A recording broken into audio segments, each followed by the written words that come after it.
So the approach systems respond to cues of consummatory reward, and they also respond to a large set of biologically prepared stimuli, smells for example. So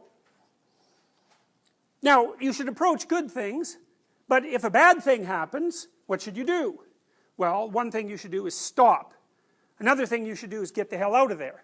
So there's a constellation of negative emotions that are associated with defense and avoidance, and we kind of ran through those already. Pain, grief, frustration, disappointment, and then fear, which is sort of what you learn. You learn that things to be feared signal primary pain stimulus. You know, so a child's going to be afraid of a needle, especially if a child's got a needle before.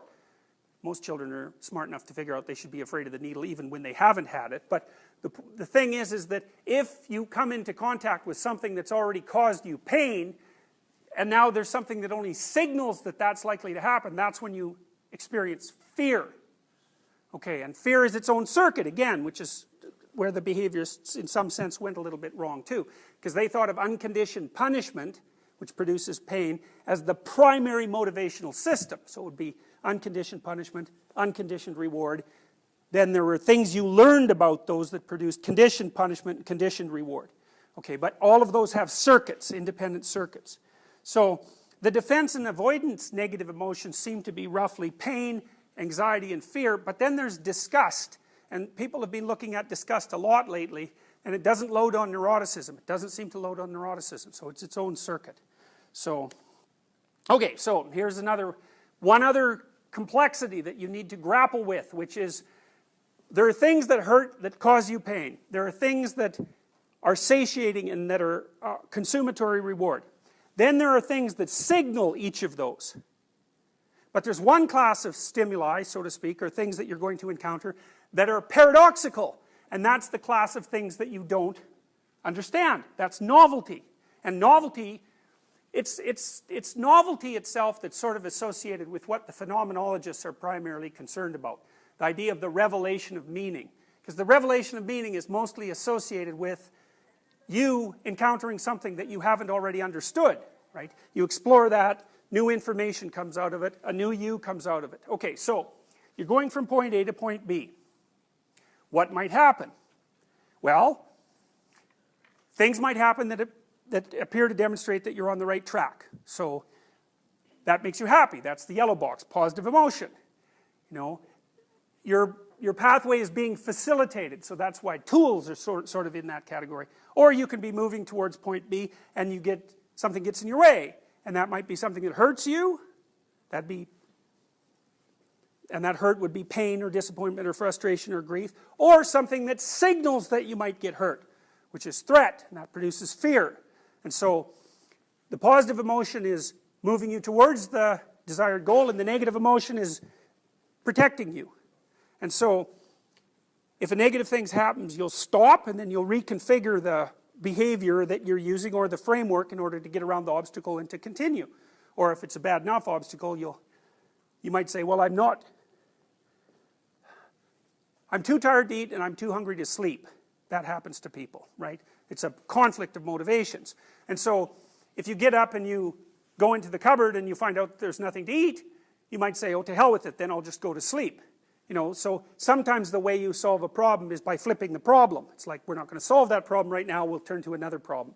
And that's an exploratory move. Sometimes you operate within the frame, you know. You go to the cupboard is bare, but you're hungry, so you walk down to the corner store and you get something to eat. And so that way you've sort of stayed within the frame and altered, you know, you've altered your behavior you've thought up another path and altered your behavior so that that motivated state can run to completion.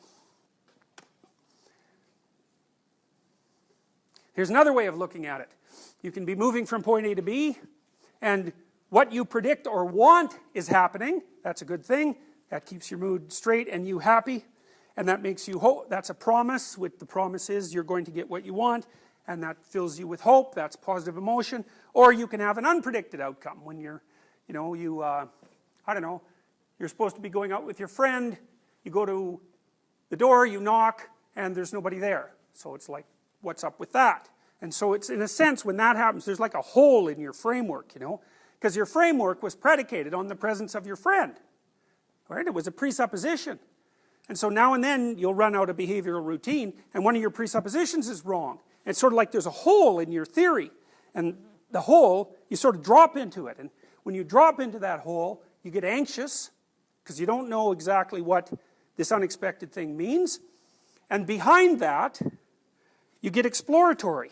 So with most people, they're going to get afraid first. They're going to have negative emotion first when their little plan is blown. And then, if nothing additionally awful happens, and if they don't drive themselves crazy with some hypothesis about, he doesn't like me anymore, and so no one likes me anymore, so I'm a terrible person, you know, then once they calm down a little bit, the exploration circuit will come up, and maybe they'll walk somewhere else, go to a bar, or maybe they'll stand there and think, well, you know, this didn't work out, so what else could I do?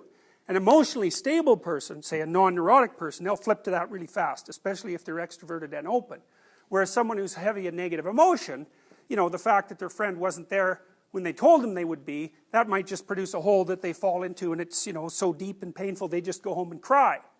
So the neuroticism and the extroversion are, in some sense, they vary with the degree to which the negative emotion system is strong or the positive emotion system is strong, and they're two different systems.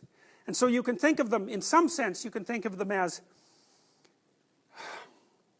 units of positive emotion per unit of promise. It's a weird thing to try to quantify. Or units of negative emotion per unit of threat. So, you know, if there's a rumor going around that you're going to lose your job. Well, how much should you worry about that? Well, God, you don't know. So how do you decide? Well, you don't. Your wiring decides. So if you're high in negative emotion, you're going to get all anxious and freak out about it, which might be the right thing to do. Maybe you will lose your job. And if you're emotionally stable, you're going to think, I probably won't lose my job, but even if I do, I'm not going to worry about it. It's innate, or a lot of it's innate. So, okay, so to recapitulate, learning theory, behaviorism. There are unconditioned rewards. Those are rewards you don't have to learn. Those are the things that bring a motivated state to its closure, roughly speaking. And that makes you satisfied, satiation. That, by the way, is associated with serotonin. Serotonin is a satiating neurochemical. So if your levels of serotonin are high, you're kind of satisfied, which means you don't experience a lot of positive emotion or a lot of negative emotion. You're just kind of satisfied. It's a high dominance thing. It's like all of the consummatory rewards are there when you need them. You don't have to worry, and you don't have to get too excited. Conditioned rewards or incentive rewards indicate progress towards a consummatory reward. They can be learned or conditioned, but they can also be innate, and they're associated with dopaminergic activation, and that's the exploration circuit that comes out of the hypothalamus. Half the hypothalamus does goal specification, and the other half does exploration. And so, again, if you're pursuing something that's an identifiable goal, and you fail, well then you're going to back off, that's negative emotion, then you're going to start to explore. And that's that dopaminergic circuit. What's associated with dopaminergic activation? Exploration, extroversion, happiness, play, enthusiasm, assertiveness, and the positive element of novelty. Okay, so that makes sense. Anybody have any questions? I know that's a lot of information, but I kind of designed this part of the course so that at this point the levels of analysis would stack up so that you could understand them simultaneously. So, the hypothalamus sets up your frames of motivation. Running one of those to its positive conclusion, that's satisfying. That's innate. It's consummatory reward. You'll work for that. Anything that indicates that that might happen, that's incentive reward. You can learn that, but some of it's also innate. Which is where the behaviorists didn't know that, because they thought of all the secondary stuff, the conditioned stuff, as learned. It's not all learned. Some of it's already prepared. You see a snake? That's a threat. You don't have to learn that. So, fire's sort of like that as well. Blood is like that. Teeth are like that. Staring eyes are like that. Predatory postures are like that. Loud loud vocalizations, especially if they're like low in frequency. They indicate a large animal. All those things are things you don't have to learn to be afraid of because they've been so consistently dangerous in the past that you've built up a circuit that responds automatically to them. Question? The extroversion and neuroticism, like, it seems like they're, well, at least in the example that you gave, that they're kind of mutually exclusive, or that as, or do you know what I mean? Yeah, it's complicated, you know, because they do play a bit of an inhibitory role, but they're separate circuits. You know, so you can be very extroverted and very high in negative emotion. So, and you can be very emotionally stable and very low in extroversion too. So, but they are definitely separate things. Now it's hard, you know, you can flip from laughing to crying very rapidly. You know, so people are very much capable of experiencing mixed states of positive and negative emotion. Plus, there are forms of manic depressive disorder where people are manic and depressed at the same time, which I wouldn't recommend. The people I know that have had that, they seem to think that is certainly not fun. So, agitation. Tremendous agitation. So you're probably sort of like that when you're deeply confused and you're really bothered by it. Because then the threat circuits are going, but you're also sort of wandering around going, oh, what am I going to do? That's all like approach behavior. Approach motivation isn't always positive, eh? I mean, most of the time it is, but intensity matters. And controllability matters too. So, okay.